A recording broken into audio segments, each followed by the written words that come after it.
Hi everyone, my name is Holly Webb and I've written several stories for the Little Gems series. I really love these books, partly because they're just such a lovely size. I love the way they're just the right size for small hands to hold.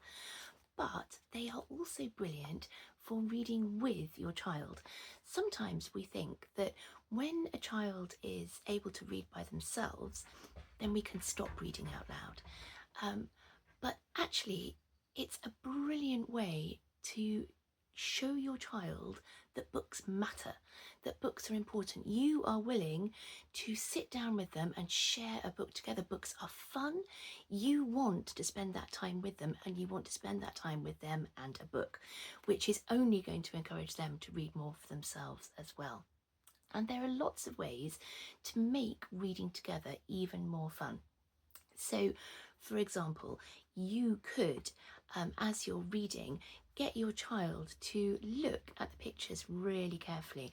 So this is the Guinea Pig Party, which was one of my Little Gem books. And in this story, Katie finds a guinea pig in her back garden. And I love the way with illustrated books, and these are beautifully illustrated in bright colours, which is fantastic because sometimes as children get older and they start to grow out of picture books a little bit, suddenly chapter books only have black and white illustrations, so it's lovely that these are beautiful brightly coloured books. In this book, Katie is in the garden and she sees something in amongst the lettuces. Now this is a perfect opportunity for talking about the story with your child. You don't just need to read the words, you can be saying, oh look, can you see something there among the lettuces? Oh, has Katie noticed? Oh, look at her face, she looks really excited. Do you think she's a bit scared? And there are lots of ways that you can interact with the book with your child. So how else could you make it exciting? What about making the story an event? Could you have maybe a special drink like some hot chocolate or a snack even that perhaps goes with the story? For this book, unfortunately, it would probably have to be lettuce leaves. But you could perhaps make the story special by reading it in a special place. You could go out and read it in the garden. You don't always have to read indoors. Or you could make a book reading den by putting a blanket over the edge of the table so that you've got a special place to go and read together. If you've really enjoyed reading a story together, then you can actually take the book further, not just by reading it again, obviously, and perhaps getting your child to read the book to you, which is always exciting because then they've got an audience and they can start doing the voices. Oh, actually, that's a really good point. Voices can be really, really important.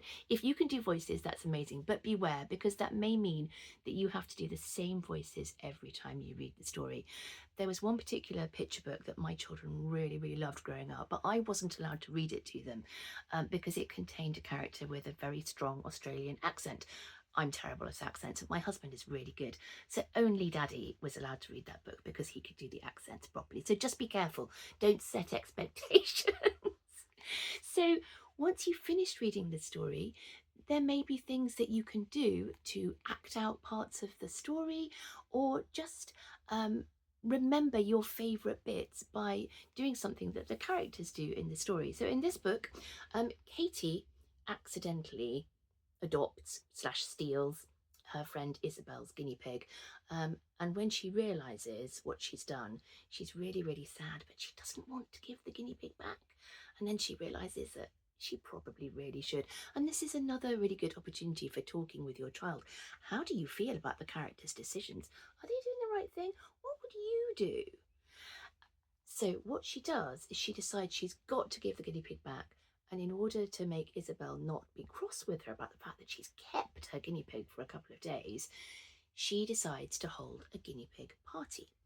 And she makes beautiful decorations. Now, if you would like to have your own guinea pig party and make your decorations for it, there is a sheet, a template for you to colour in to make a beautiful guinea pig garland.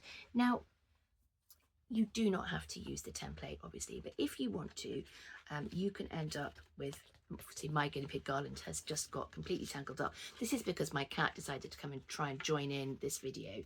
So, one tangled up guinea pig garland. Let me see if I can untangle it. Here we go. So, this one has got guinea pigs on it. See if I can turn the guinea pig around so you can see guinea pigs. It's got things for guinea pigs to eat, like lettuce leaves and apples, and also things for Katie and Isabel to eat, some sweeties. Oh, and there's also another guinea pig as well here. Obviously, you could make your own version. You don't have to use a template. You can draw any kind of foods you like. You could make your own favourite foods for a party. But this sheet is available from Barrington Stoke if you would like to use it as a bit of a helping hand. I really hope that you enjoy reading together with your children. And if you do have your own guinea pig party, I would love to see photographs. So please do send them to my website. Thank you. Bye.